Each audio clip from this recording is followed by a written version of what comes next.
Good morning, and welcome to the program this morning. It is a wonderful day to be in the land of the living. Some people, of course, if you died, you couldn't say that.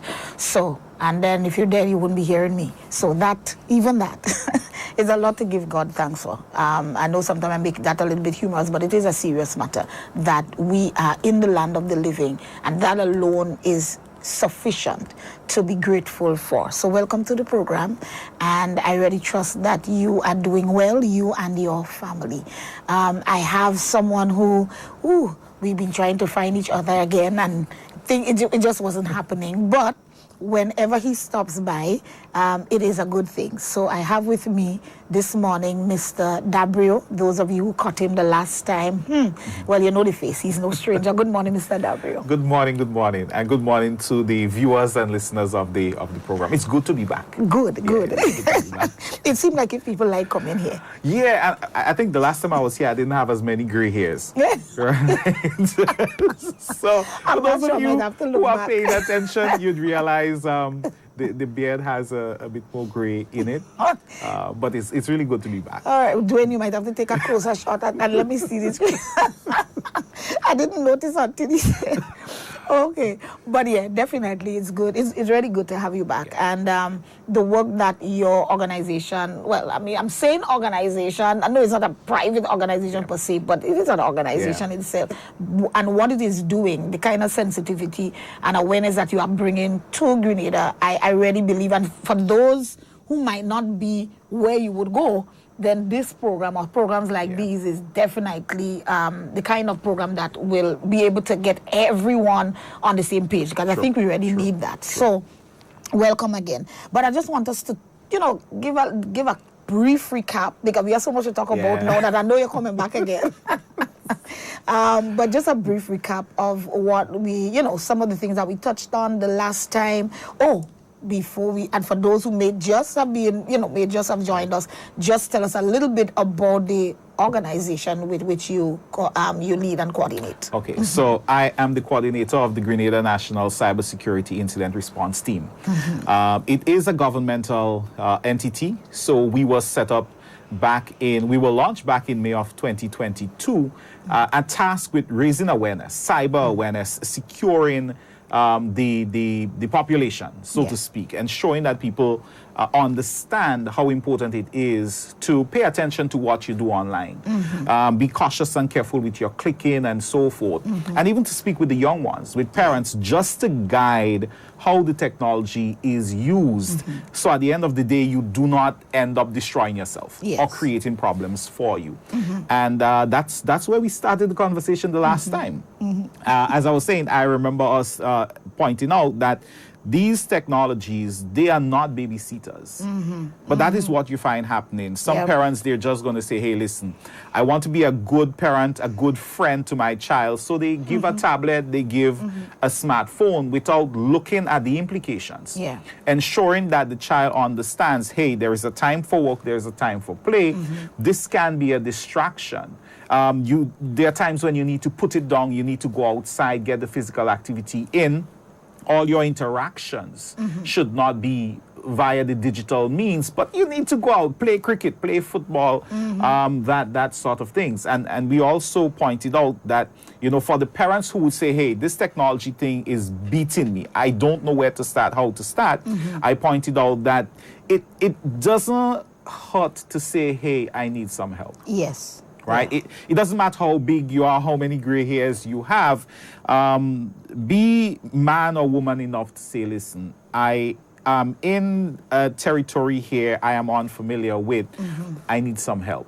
There are people who are going to help, whether it's guiding you through whatever process you need to go through, or just talking with the young ones. As I pointed out the last time we were here, our children are not stupid.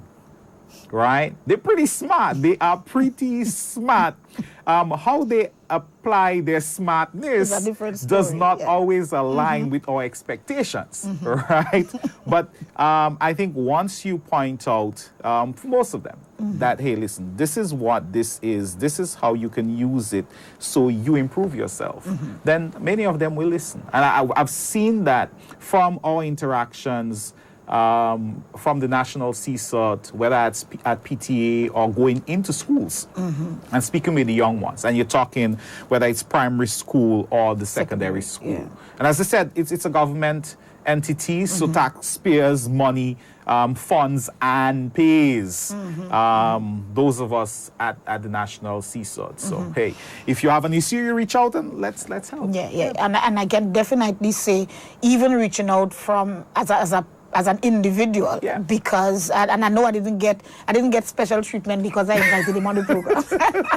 No, listen, anybody, any entity calls, we try to accommodate as best as possible. As I tell people, listen, if you want to meet parents or community persons, it would be crazy to want to have a sit down at 1 or 2 in the afternoon, right? Course, yeah. You may want to do that at 5:30, 6 in the evening. Correct. And you may think, oh, well, that is outside of the normal working hours. When it comes to cyber and awareness and so, there is no time frame to operate within. It's about getting the messaging out, and if it means coming at 6:37, we're going to do that.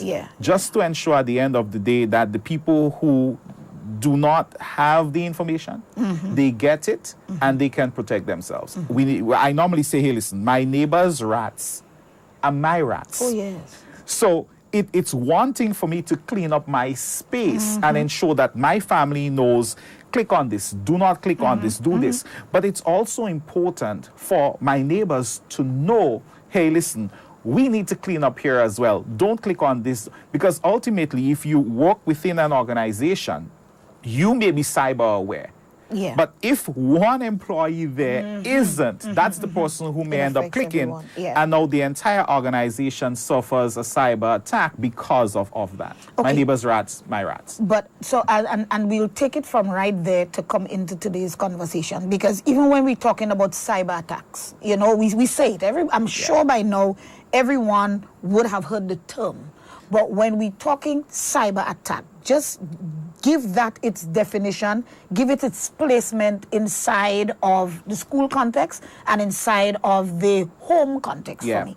So when you talk, well, I think we understand what an attack is. Yes. Right? It is some offensive against something, an entity, what have you. Right? Me attacking you would me being offensive towards you, right? But when you talk cyber now, that attack is not somebody outside throwing rocks at the glass panes. This is somebody launching an offensive against the organization or against the person using the online world, using the technology, using the internet. Right? And there are several different ways that can manifest itself. So as you said, I think all Grenadians by now should have an idea as to what a cyber attack looks like and the implications. Because there are many who for 27 days in 2024 could not access their funds in one of our financial institutions here as a result of a cyber attack. That was made public by the entity. So there is no, disclosing anything of a confidential nature or so, right? So for an organization, a cyber attack may be one that rendered them unable to fulfill whatever their mission is. Right. Whatever the service is that they normally would render, they can't because they have no access to their computers. Somebody got in, lock up the computers, they're trying to get in, they can't. For an individual, an adult out there, a parent, that may be you finding out that the figure that was in your account 10 minutes ago is not there and it did not go up.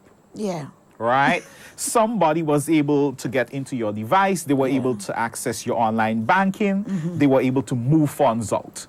or maybe they were able to do that by attacking the institution itself, right?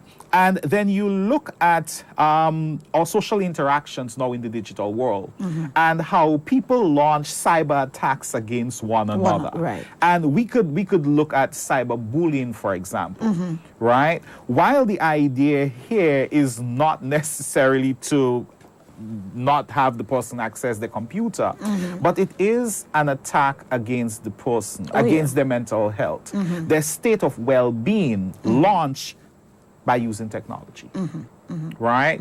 And that's why I'm saying it takes different forms based on the lens you're looking at it through, but ultimately it is an offensive and the technology is used. Right. Now, and I deliberately asked that question too, to bring in where we're going with the conversation this morning. I remember we had briefly touched on the fact that in Grenada presently, I don't know exactly when those laws were, passed, but for sure we do have laws that deal with cyber attacks. Yes. And I believe that for the most part, there are persons who, ignorance of the law is obviously no excuse, but maybe because you weren't aware that there are laws that exist, because people might be saying, oh, well, I Grenada, man. Yeah. We have this, some people have this kind of mindset. Some people, as in some of us as Grenadians, have this kind of mindset. Man, it doesn't enforce nothing there. So, as it will, I know you mightn't come here with all the laws one time, but what are some laws that are being effected and effective, or in Grenada at this time, that people who are considering attacking persons using technology and using online means, that they are aware that, hello, this is no joke. Because there's a whole team of you we're paid. So clearly it's not funny, it's not a joke. So let's just go there a little bit, and then we're going into the digital footprint, because again, it come back into the same with the same laws. So for the last maybe about 10 years or so, we've had a lot of talk about Grenada being the leader in science and technology within our region. Okay. And I know for many of us who are in the kitchen, myself included, there are times when I feel, listen, things are not moving as quickly as it should. But the reality is we are ahead of many of our regional counterparts. Regional as in OECS, whole... As in the OECS, CARICOM. We are one of the first within our region to sign on to the Budapest Convention. Now, in order to have gotten there, we had to have cyber laws that align with that of the bigger players out there. Right. First world countries, to get to be part of that. And what that affords us now is the ability to share information, right, with them, but to also tap into some of the resources that they have when it comes to fighting the scourge of online or cyber crimes, right? And the road to get there meant implementing several different bits of legislation. Right. So, for example, we have the Data Protection Act, which says what you can and cannot do with the information or the data you collect on any citizen, any Grenadian. If you say you're collecting information for X, the law is very clear. You cannot now use that information for Y. If you collect my information, whether you're a utility company, you're a school, right? Because schools do have that information. Maybe a religious organization as well. You have the person's name, their address, date of birth, when they got married, all these things. If you have that, the Data Protection Act is crystal clear. That must be protected. So that cannot be just placed in a box on your veranda. The place is not fenced or protected, so anybody could step in, just open, read, what have you, right? We also have the one that I go by. It is our cyber Bible, so to speak, the Electronic Crimes Act. And in the Electronic Crimes Act, it spells out exactly what the infringements are. Right. But this is not just legislation that was passed for legislation sake.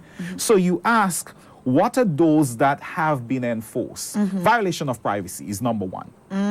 We used to have, and I'm saying used to because there's still one or two rare instances, although it's not where it used to be, where two parties in a love relationship, for whatever reason, things go sour, and one decide, hey, these pictures, these videos that we recorded in the privacy of our bedroom, I'm going to release it. Yes. To shame you, for whatever reason, right? Revenge porn, right? There are many who have been prosecuted as a result of that. Right here in Grenada, under the section dealing with violation of privacy. Right. And that section it makes it clear that, listen, whatever happens in a space where you should have a reasonable amount of privacy cannot just be taken and be released without your consent, without your permission. So that activity that took place in our bedroom, yes, I get you hate my guts, no, you can't just release it. And we've had several persons, male and female, who have been prosecuted. And I'm telling you, the fines have not been $5. Well, tell us the right? Let people know. So I think one of the first figures that was charged, I think it was either $25,000 or $35,000. And there has never been a repeat of that figure. At all. So each time one of these cases have gone before the court, right, it has always been a larger fine. So I've told persons in the last, 3-4 months that, listen, don't run afoul of that right now, because I think the figure you may get would be in the vicinity of about $75,000. Wow. Right? We have not been playing with that in recent times. Child pornography. Wait, before you go to that one, there is one that is immediately on my mind because I know that it has happened already in school setting, and I'm bringing it. It will come in with child pornography, I believe, but I want clarity based on the fine that you just mentioned. I know that there were instances in the past where students, I know it happened with adults as well, but I know that there were instances with students who were caught in picture or in video in very compromising positions. I think that's a nice way to put it here. And those, of course, would have been shared, not out of revenge, no, but just shared because of fastness, whatever. I'm taking it that it is going to fall under the same laws and can be... So there are two areas of the Electronic Crimes Act that you're going to find yourself in trouble with on that issue, right? One is the violation of privacy, but you may also run afoul of the section dealing with child pornography.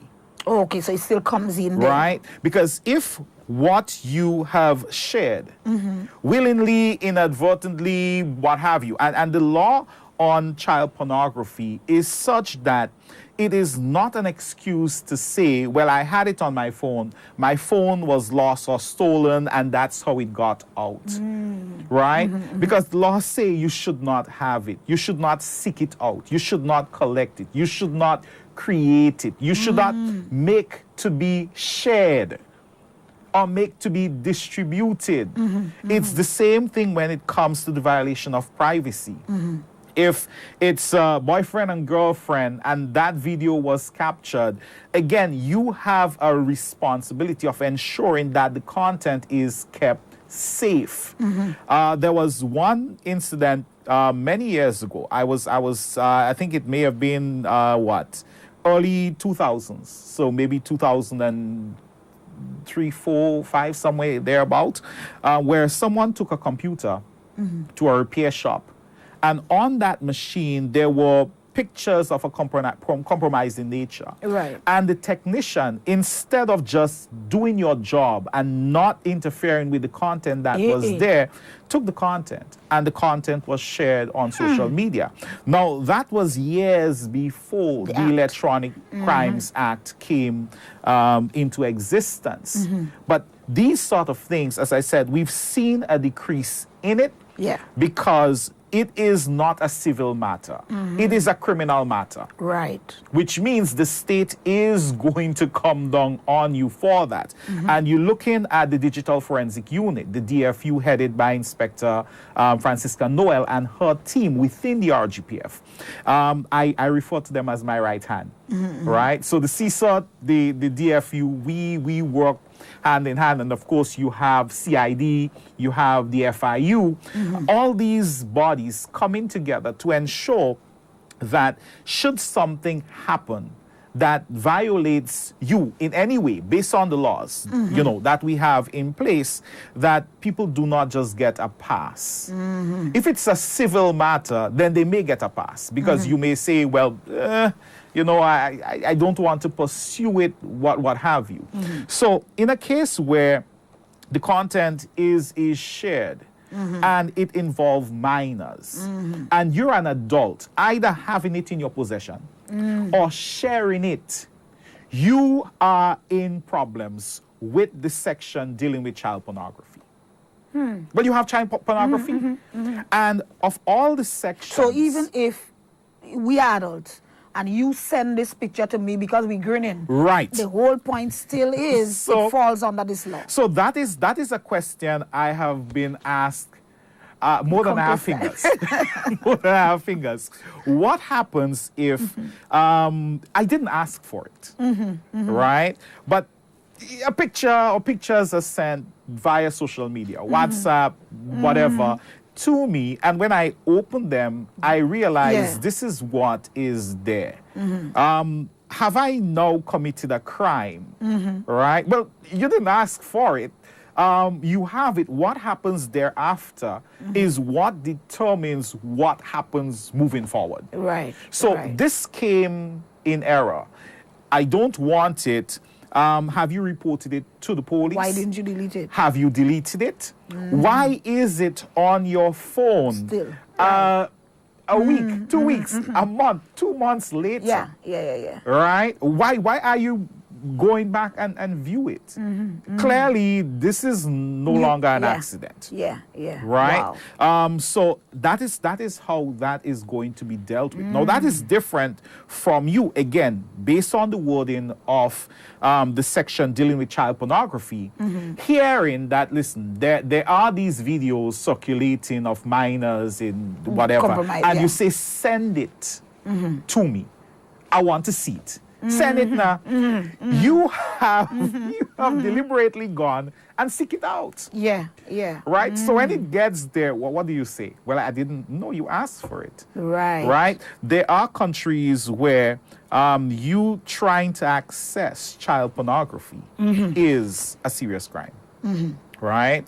Child pornography is one of those areas that I think is frowned upon everywhere. Everywhere, right? I understand even within the prison system, you go in there as a murderer. I've heard that. And you're treated differently than you going in as a pedophile, as a child abuser, right? Even the hardened criminals, they not okay with that, right?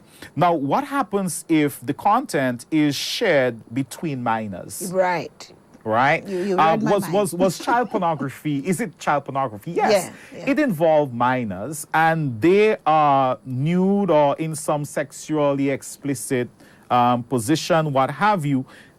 That is child pornography, right? Pornography is any content that was created to arouse you sexually. Okay. So an image of a penis or a vagina in the biology book is not pornography. If you get aroused looking at those images in the biology book, I can't help you. You need to see some counselor or something. You have an issue, right? You have an issue. But that is not pornography. Now, that is different from images that were either willingly given, captured, or, you know, somebody invaded your privacy and it was captured. It is pornography. But is the court now going to send these two teenagers to Richmond Hill? That is not going to happen. Right. So how is that dealt with? In most cases, what you're looking at is counseling. Right? You're looking at counseling based on what the content is, it was distributed what, then you may find yourself enjoying the facility at the Juvenile Detention Center, right? Okay. But the court sees it differently. Right. What it does not play with is when adults adult get involved. are involved. So there was an instance about 3 years ago, about 3 years ago, I think, where a gentleman sent child pornography to a minor. And his defense was that's not who he intended to send it to. It was a mistake. Law enforcement wasn't hearing that. The court wasn't hearing that. He was sent to, then it was Her Majesty's prison. So when it comes to these things, we have been very, very hard on offenders. Yes, there are instances where things may be moving around and there may be shoo-shooing, but we don't know. Right. Right? Yeah. We do not know. There are many crimes that are committed, but there is no plaintiff. No one coming forward saying, hey, I was just about to ask this that, is yeah. what has happened. And we've also had instances where someone's privacy may have been violated and the person would say, it wasn't me in the video. Right? So it's not me. I want this video taken down. But they're saying it's not me. I don't know who is in that video. That poses a challenge for us. Because if it's an adult and it is sexual content and it may have been consensual, right? You're saying this is a violation of my privacy, but it's not me. Well, you see how problematic that has been. And in the last 2 years, we've had 3 cases like that at the National CSOT.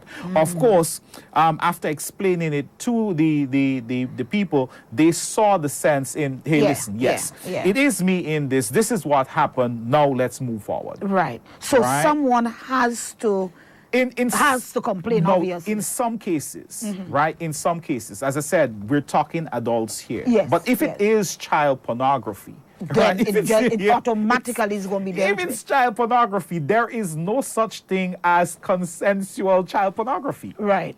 Right? Yeah. A minor cannot say yes.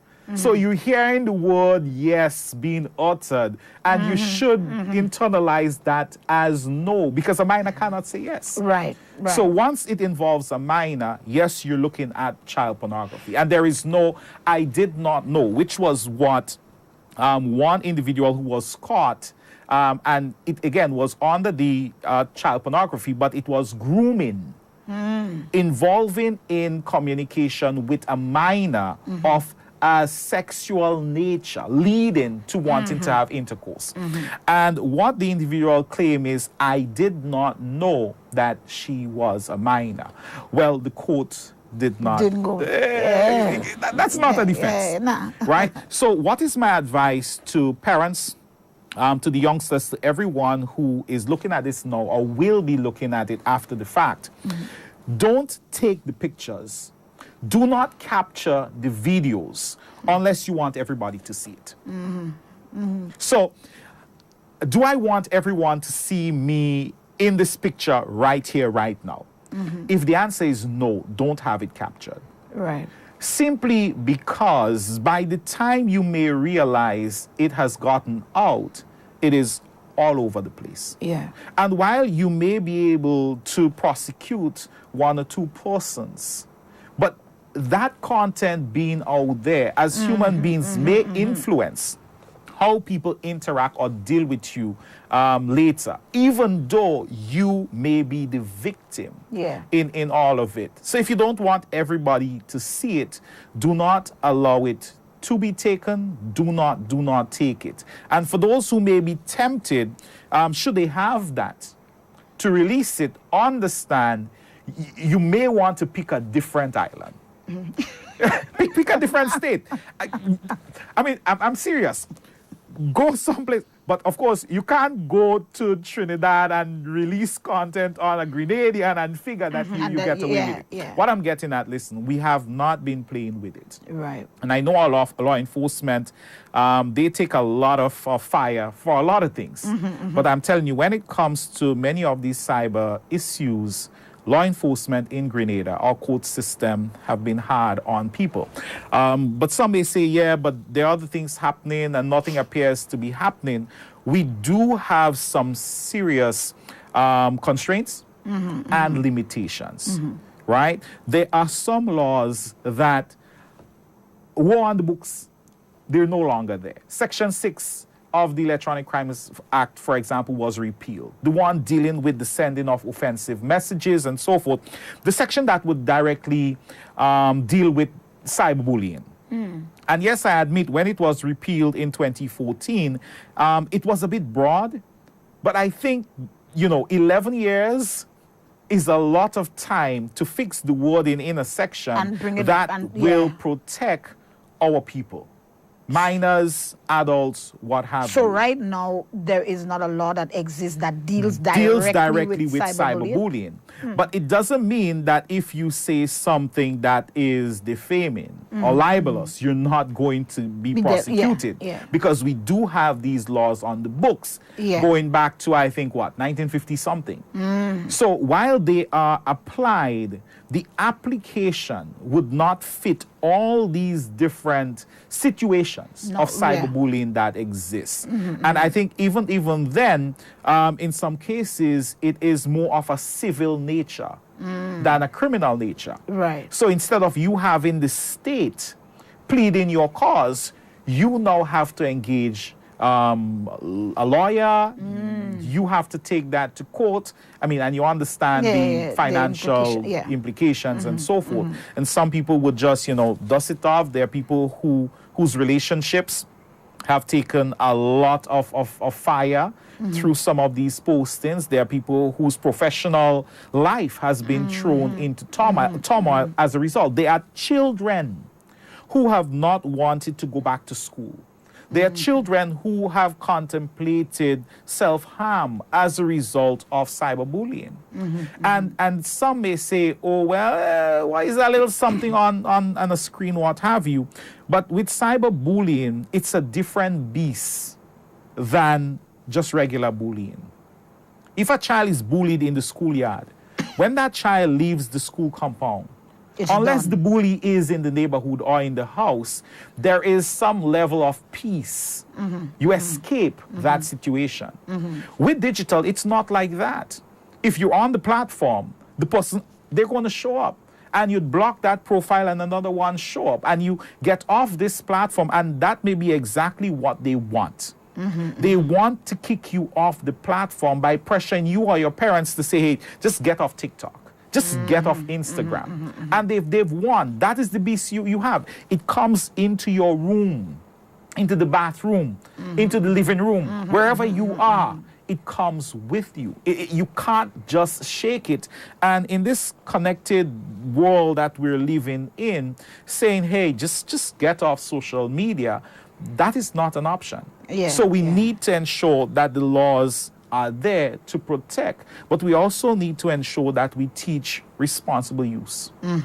We also need to ensure that we teach, hey, listen, you have to manage your digital footprint, right? Well, you need to understand what your digital footprint is and the implications of protecting it, safeguarding it, right? Because there is no gravity on the internet. Right? If I take this and I toss it up, it comes back down, and we're told gravity is responsible for that. It doesn't exist on the internet.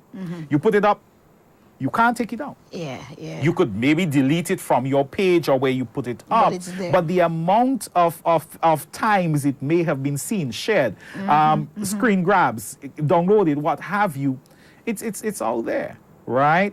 You may not see it. It may still be on the company's servers, on their computers. So you have to ensure that you safeguard your digital footprint. Okay, let me, as we reach into digital footprint, there, again, in the past, I know of young persons who are obviously now adults who may have taken photos of themselves or parts of their body in the nude.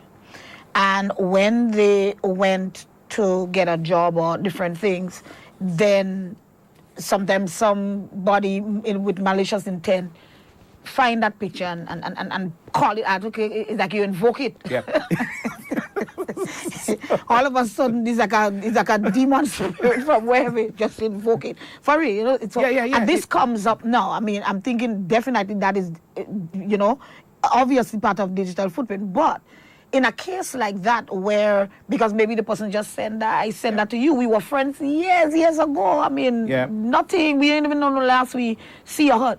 Now, can someone, based on the laws that we are talking about, can someone now come and, seeing that it was done so long ago or whatever, can somebody come now and prosecute another individual? Yeah. The content may have been created, let's say the content was created in 2000. Mm-hmm. Yeah. That's 25 years ago, right? Yes. The Electronic Crimes Act was not as a matter of fact, the iPhone wasn't around. It came in 2007, right? There was no Facebook, Instagram, and so forth.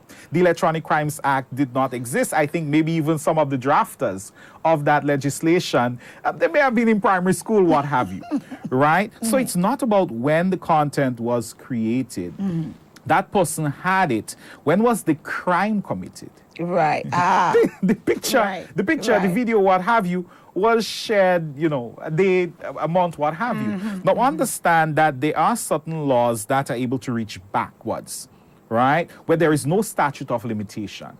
Right? So, for example, I think one of the biggest cases I could think of right now is the Bill Cosby case in the U.S., right?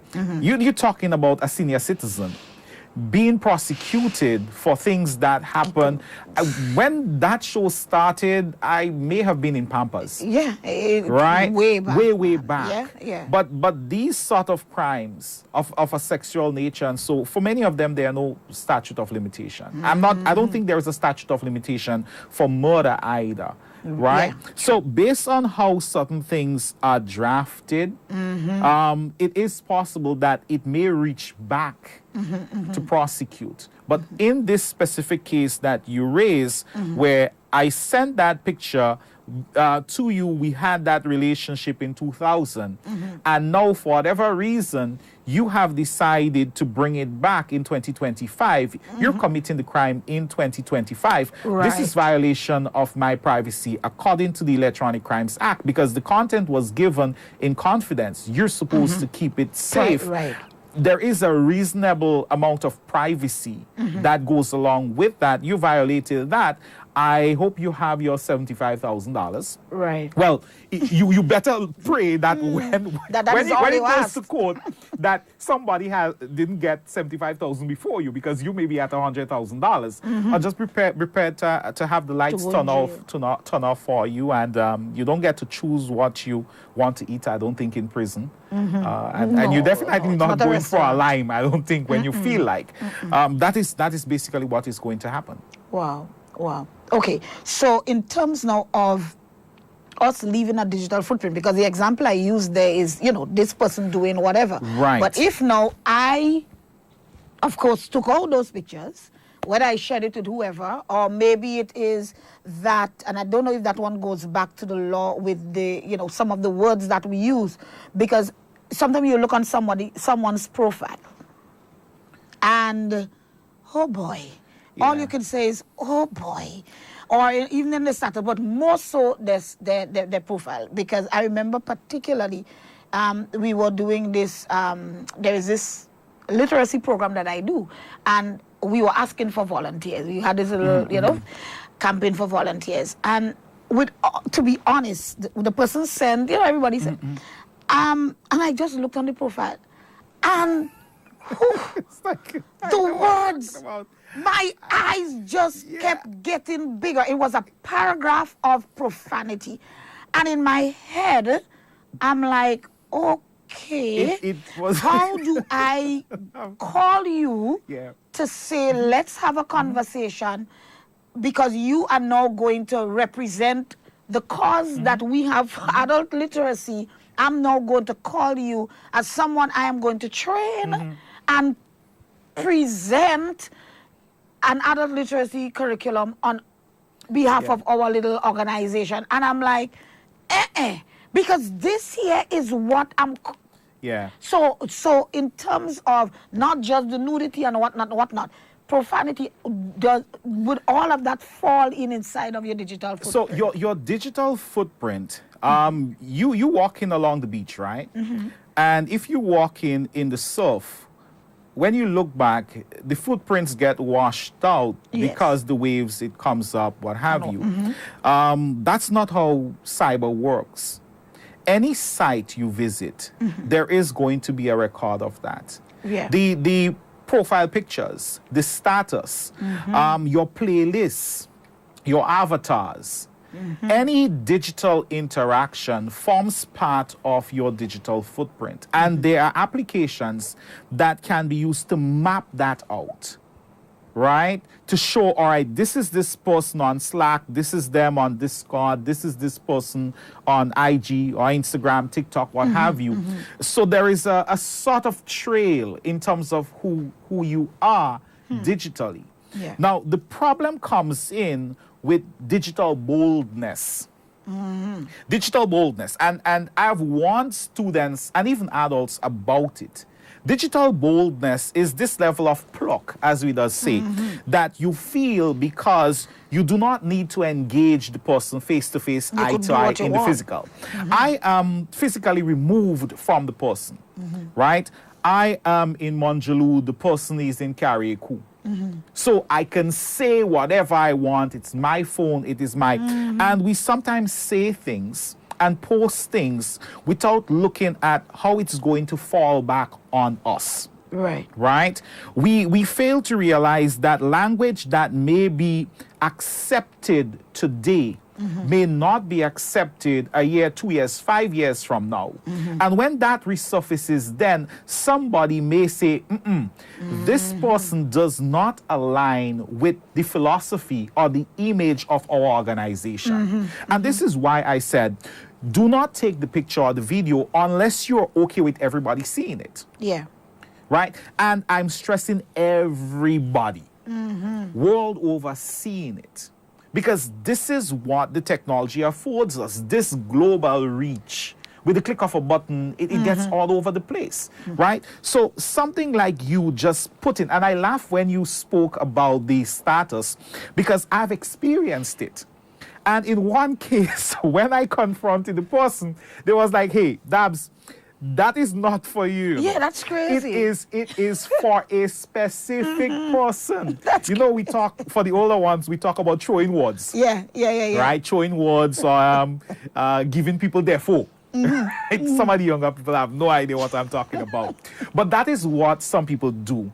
So they put the status up with something for a specific person, knowing that the person may check and the person is going to get it. What they don't realize is not just that person may see it, right? Students now need to understand that their boss, 15 years from now, may be sitting next to them. Right? You're not going to be employed by people who are tech idiots. All right? Or are they not aware of the technology? You're going to be sitting next to people who know they have crazy tech skills. Right? And if it's something that, as I said, do not align with the image of the company, just like that, you miss out on opportunities. This is how important the digital footprint is in Grenada. There are companies, and it's not right now. They've been doing that for a few years. Where when you send an application letter, they check to see who you are online. Because the digital boldness allows us to be a beast in our bedroom that we would never be in person. But that's the real you. It is Dr. Jekyll and Hyde, right? And if what they see does not align with you may not even get a call back. Right? Because no, it's not. You look at what happened in 2019 when the US decided that they were going to put a bit more focus on people's digital footprint when they apply for visas. And you look at what was done earlier this year under this current Trump administration, where they are even tougher on digital footprints. They're telling you now that, listen, if your profile is set to private and you're coming for a visa, make sure you fix that. Because we need to see what is going on there. Wow. And I normally tell people, again, your digital footprint is not something that you easily erase. Because you did go there, you did say that, right? And while, yes, people do turn their lives around, what have you, I get that, right? We're human beings, we make mistakes, we can, pick ourselves up, dust ourselves off, and be a different person, a better person tomorrow. It does not mean that the consequences of your past actions may not still haunt you, right? You've been consuming large quantities of alcohol for 25 years. And in 2025, you decided, you know what, I'm done with that. It is possible that the damage that may have been done, it's not going to reverse right now because you decide, hey, I'm going to stop. You will have to live with these consequences. And digital is very unforgiving. It's very unforgiving because you can't just delete it. One of the examples that come to mind is with the English cricketer, Ollie Robinson. Right? Ollie Robinson was playing, he made his debut match for the British cricket team, and I think he was 27 years old. That was maybe about, 4 or 5 years ago, right? And he was actually on the pitch, his very first game, when comments he made, when he was 17 and 18, he was a teenager, came back to haunt him. One of the comments, because I looked at some of the comments just to see, one of it was, this Arab chick, she's the bomb. Yeah, I know. Yeah, for some people, that's what I'm saying. Some people like, so what? Yeah. We have seen the phrase, you're the bomb, to mean you're all that, you're pretty, you're... But when you put that with Arab chick, understanding the times we live in. Is that different? This is offensive. Yeah. Right? For the youngsters out there who follow dancehall and hip-hop and so forth, there are many artists who have found themselves in problems because of what is happening in certain countries. And again, you may say, hey, but this is infringing on my freedom of speech. And my thing is, no, you can say whatever you want. You can say whatever you want. If there are laws that say you won't be in trouble, you can say whatever you want. But if there are guidelines that say, should you say that you can't be invited into my house, then you choose. Then you're not going to get in. And my appeal is for parents out there to understand this new legislation, this new move by the U.S. government in terms of policing what's going on digitally for applicants of visa and so forth. They're not just looking at the person applying. They're looking at the people in their close circle. So what has Tanti said? What is mommy saying? What is the brother saying? What have you? And if it does not align, you end up in problems.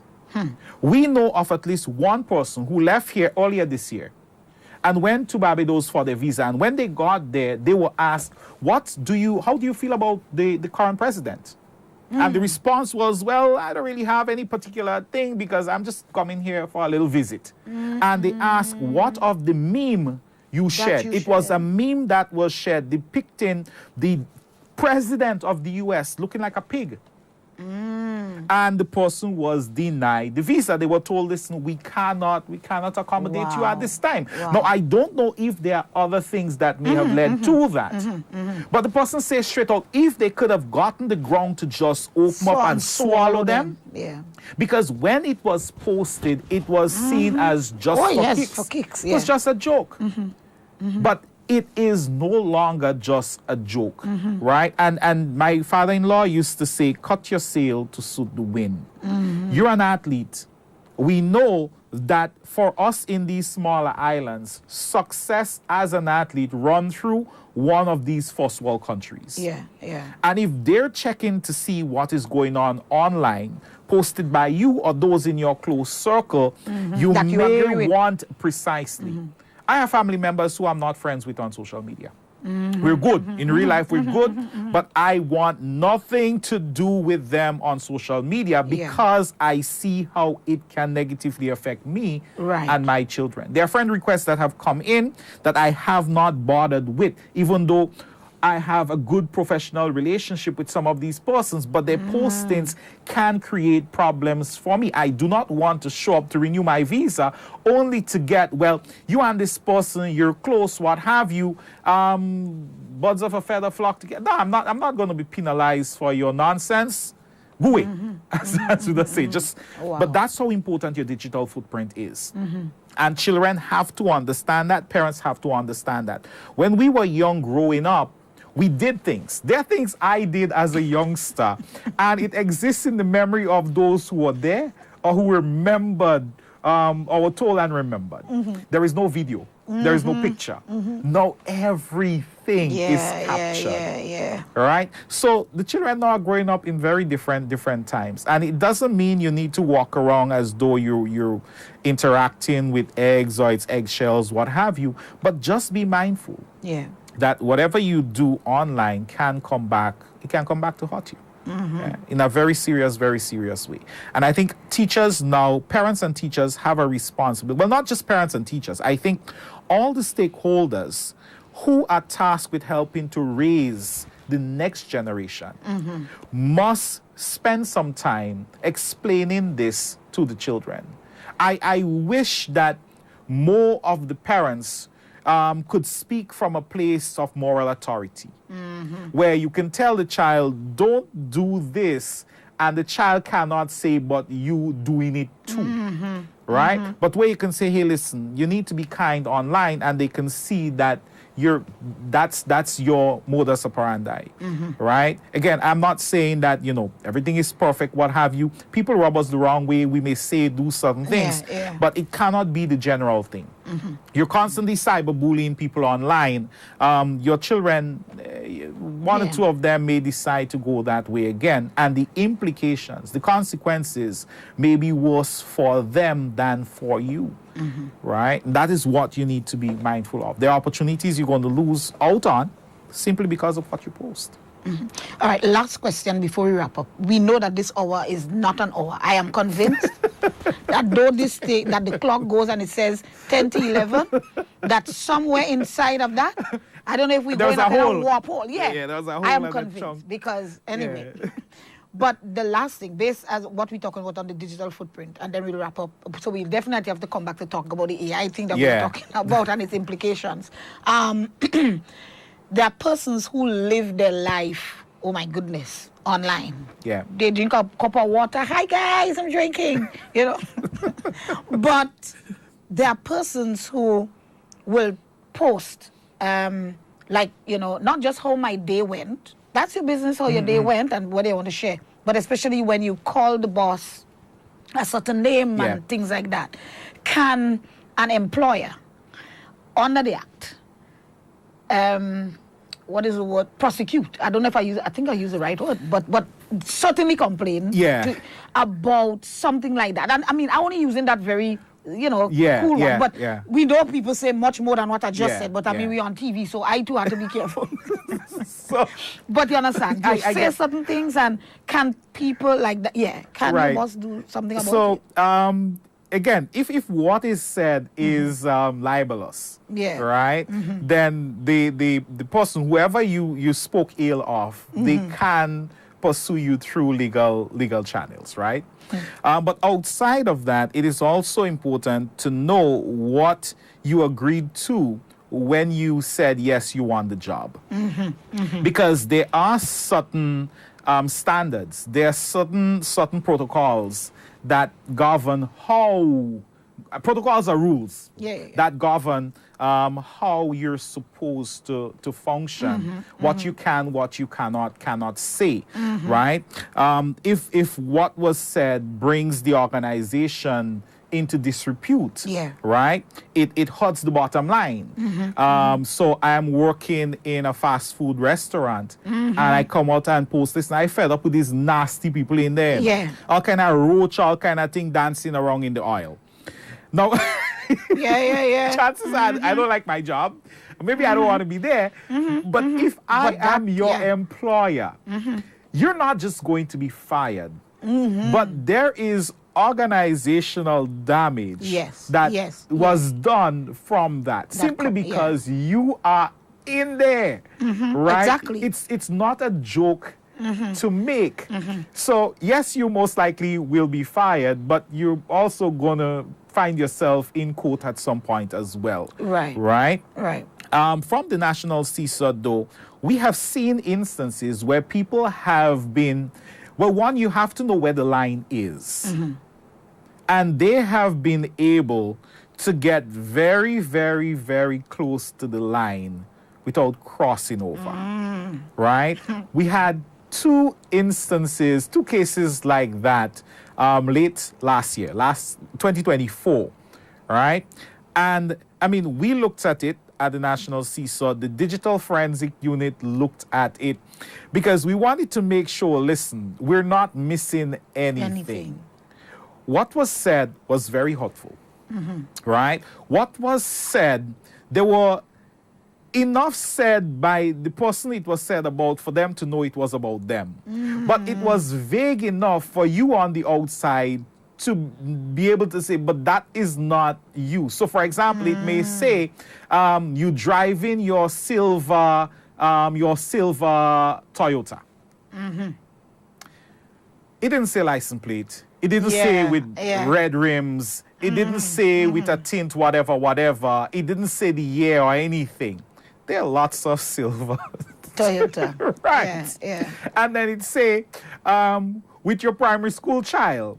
Now, again, you think about the amount of people who may have.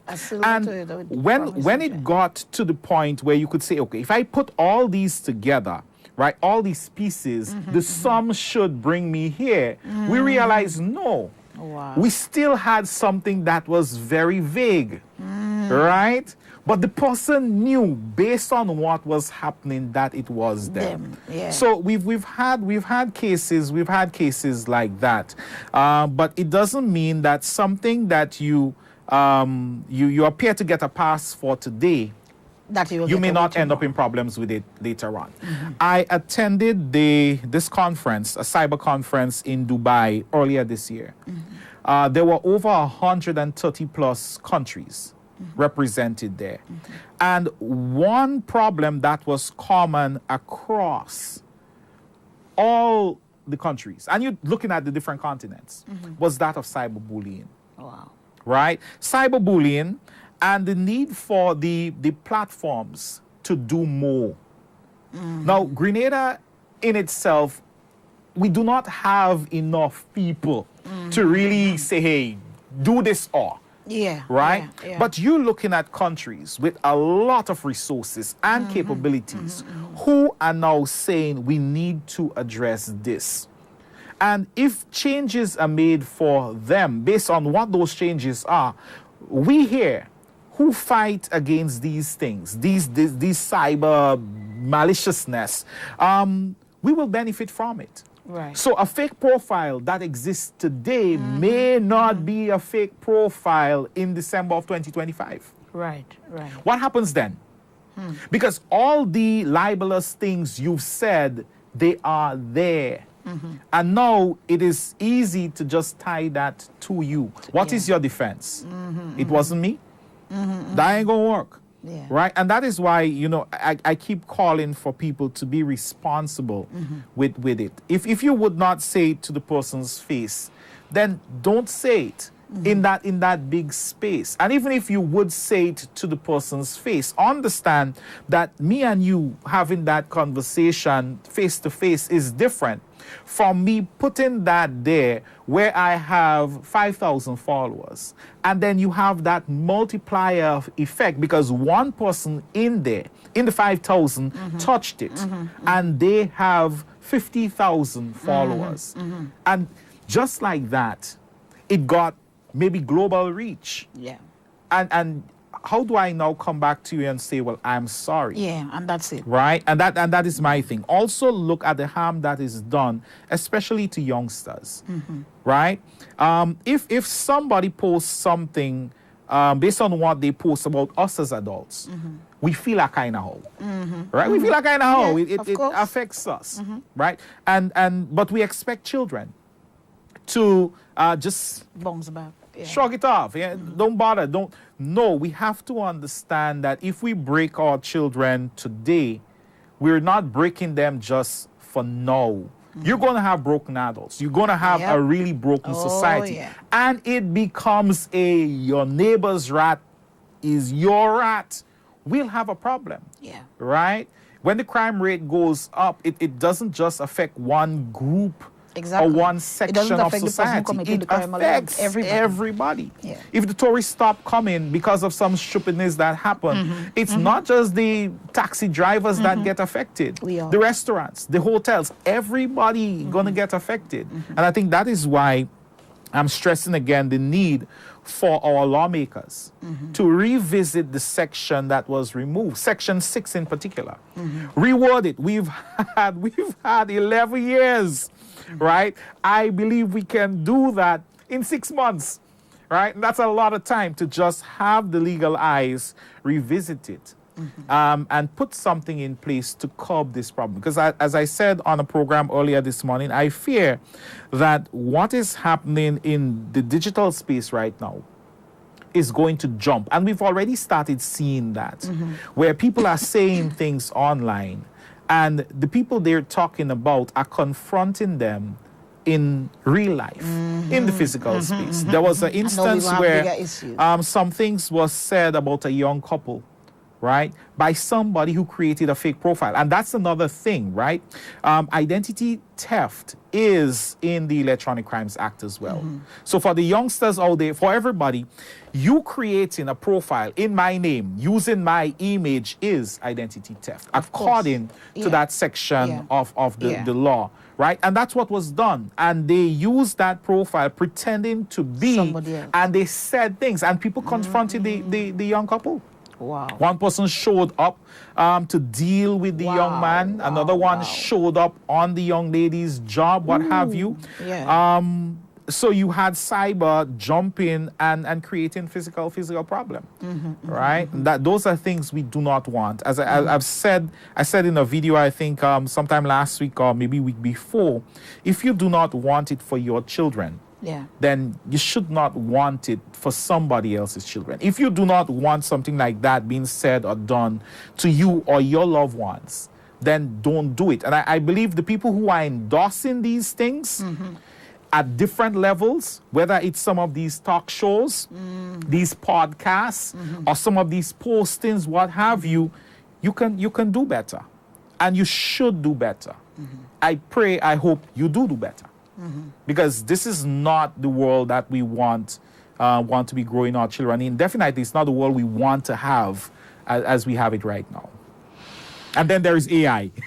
That's a whole other beast. That's a whole other beast. Next time you come. That's a whole other beast. I'll be grabbing you again as soon as you can come back so we can continue the conversation. Because when we talk AI, and it's a conversation that parents need to be, paying attention to as well.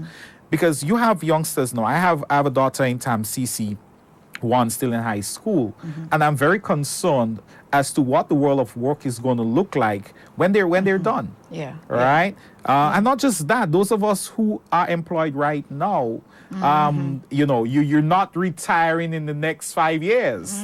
What would you still have a job 5 years from now when you have new bosses coming in, right? New technology coming in. Understanding that profit is what drive many businesses. They're not about, you're a human being, let me keep you employed, what have you. So there are many who may need to consider pivoting, adding something else to their belt. And I think for once, I can sit back and say, the people who many years ago said skills, they must be really laughing now. Because as one of the fathers of AI said in an interview not too long ago, if you want a job that is safe, be a plumber. Be a plumber. And if you well, my son went to CCG and he let's just put it nicely, he wasn't the best in the class in plumbing, But thank God he painting now. So between the plumbing and the painting, I think he a hope. Well, No, not what that, I would no, say, painting house. I yeah, mean. what I would say is this, right? When we were building our house, I found out that the most expensive person we had to bring in was the plumber. Yeah. And when he came in and we were like, hey, listen, it's one little this, that, and he gave the figure. I was like, what? He's like, yes. And then he's like, well, if you don't want me to do it, you can do it. Just make sure when you flush, things go out and they don't come back in. I was like, well, I don't have that expertise, so let me just give the man his money. But I was like, that is not right. And then after that, it was the electrician. Right? I'm thinking the person who did the soft work did not get us the computer drawing the plan. No. It's the skills. It's the skills. So even if you're a white collar worker right now, you need to have some sort of skills. And if you're in well, we'll talk about it, but if you're in customer service and so you now need to give the best customer service you can. Because you do have visitor management systems that's fully online. When you look at what is happening in Real Value, as I told somebody this week, it is just a matter of time before it goes into other spaces. Yeah. And again, it's because some of the cashiers move just a little too slow. Yeah. I don't want to stand in line. Let me just interact with it. Even the kiosks on the airport. Yeah. But that's conversation fun. So we are going to go there. That you see what that means? That means he started the conversation and not me. So it means that we are going to go there. Thank you very much for staying with us. We actually went over a little time. We are grateful for the grace of the studio. But thank you very much for staying with us this long. Jervis, thank you very, very much. You're most welcome. For coming. And I don't have, all I can say is see you the next time. Listeners and viewers, have yourself a really great rest of your day, a good weekend, and see you next week, Friday, God's willing. God's blessings on you. Bye-bye.